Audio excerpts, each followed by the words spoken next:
तो नमस्कार, बहुत बहुत स्वागत है आपका आपके अपने चैनल मार्केट स्टडीज़ पर।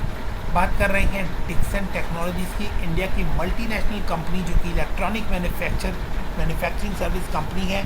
50% से ज़्यादा स्टॉक रिट्रेस हो गया है। बेहतरीन मल्टी बैगर रिटर्न दे चुका है ये स्टॉक, और फिलहाल 50% के रिट्रेसमेंट के बाद एक अच्छी रिकवरी के संकेत यहाँ पर दिखाई दे रहे हैं। इन लेवल्स के ऊपर क्या अपडेशन बनती है और क्या टारगेट्स आगे के लिए सेट किए जा सकते हैं, कहाँ स्टॉप लॉस लगाना चाहिए, इन सब के बारे में समझने की कोशिश करेंगे। फंडामेंटल से स्टार्ट करते हैं।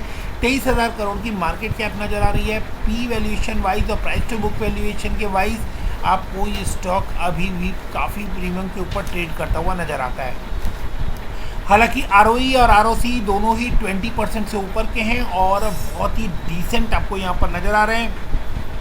लास्ट 5 ईयर का CAGR बहुत ही बेहतरीन है। डिविडेंड यील्ड 0.03% की नज़र आती है और फेस वैल्यू 2 रुपीज़ की है, यानी 1:5 का स्प्लिट इसके अंदर हो चुका है। 470 करोड़ का डेट नज़र आता है। अब ये डेट कितना बड़ा है और क्या इम्पैक्ट पड़ता है इससे इसको भी समझने की कोशिश करते हैं। प्रमोटर की होल्डिंग 34.3% की है।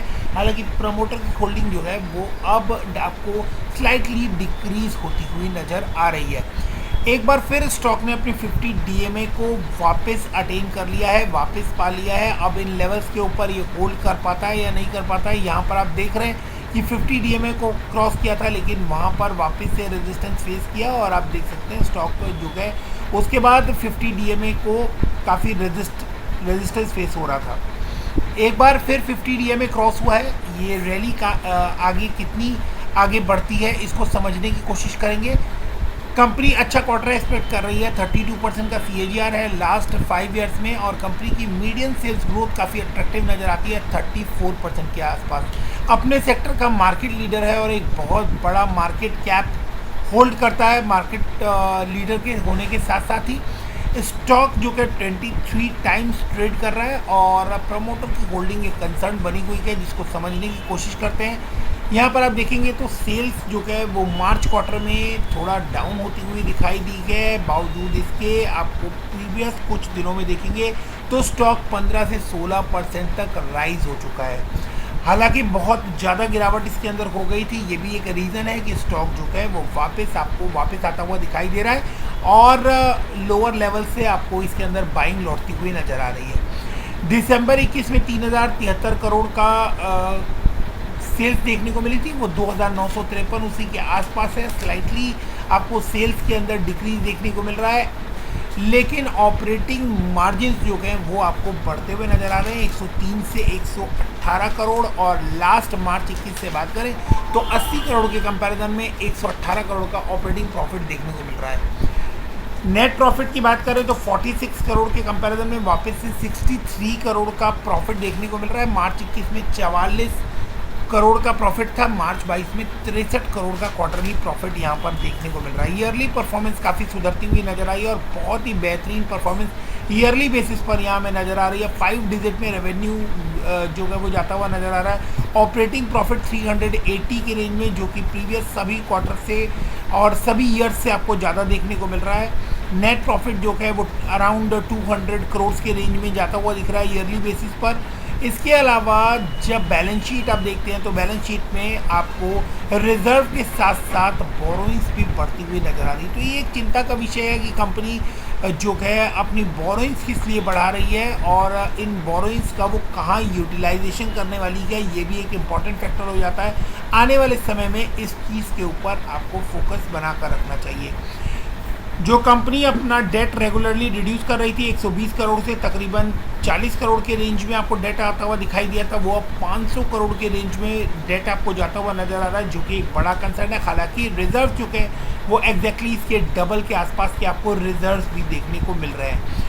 तो डेट जो है वो एक चिंता का विषय है, लेकिन रिजर्व्स इससे डबल हैं, ये एक राहत भरी बात है। और कंपनी जो है वो एक्सपेंशन प्लान के लिए या ग्रोथ के लिए इस फंड को इस्तेमाल करेगी, यही एक्सपेक्टेशन के साथ आपको आगे इसको वॉच लिस्ट पर लगा कर रखना होगा।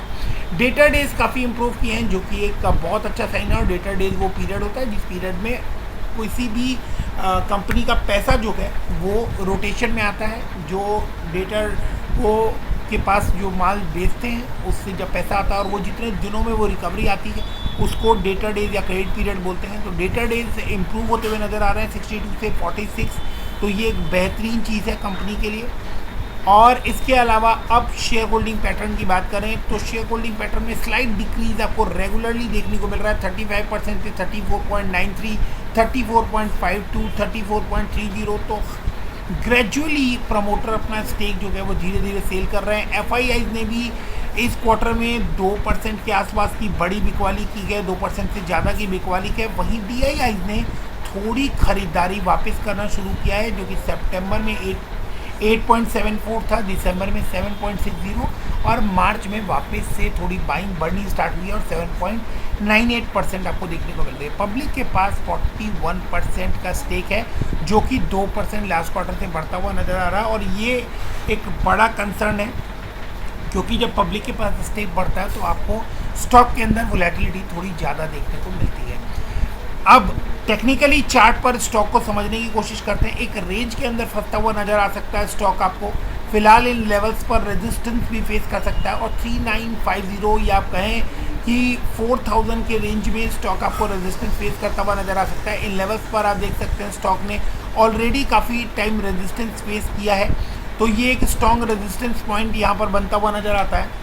इन लेवल्स के निकलने के बाद आपको स्टॉक के अंदर तकरीबन 4700 तक के टारगेट देखने को मिलने वाले हैं और एक बार 4700 के ऊपर 36 का लेवल आपको नज़र आ रहा है, 4650 के ऊपर स्टॉक सस्टेन करता हुआ नज़र आता है। तो आपको स्टॉक के अंदर बड़े टारगेट्स निकलते हुए नज़र आएंगे और एक बार अपने ऑल टाइम हाई को क्रॉस करता है तो फिर आपको स्टॉक के अंदर फ्रेश मोमेंटम, नई रैली देखने को यहाँ से मिलने वाली है।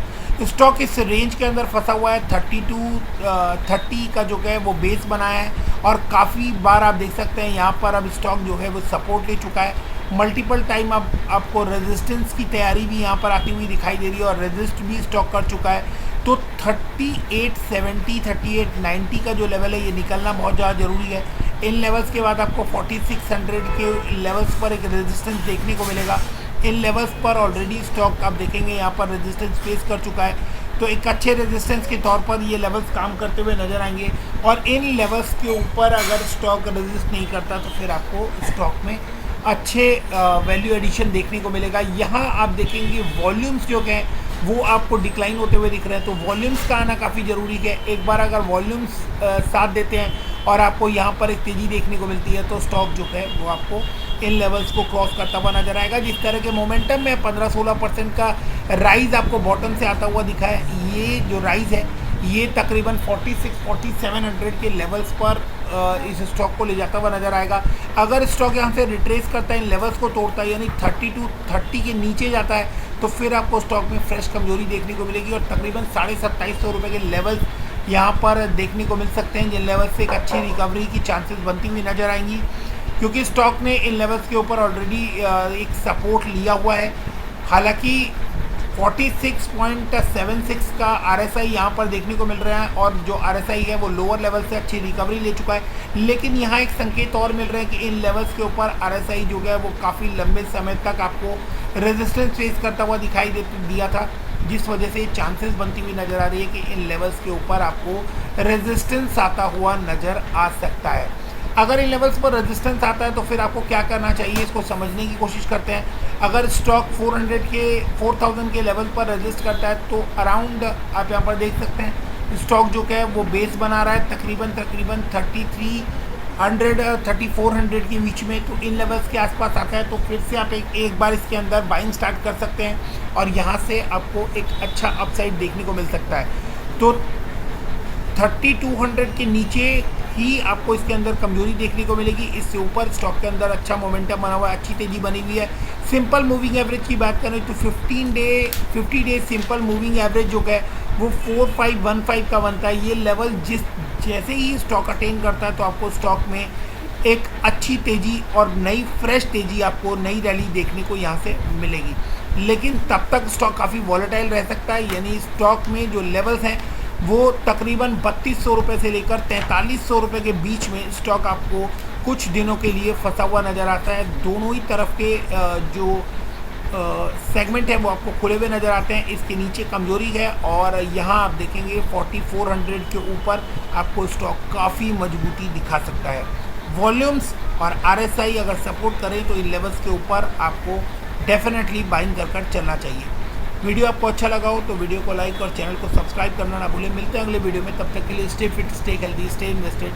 कोई भी सवाल या सुझाव हो तो कमेंट सेक्शन में जरूर कीजिएगा। Thank you very much.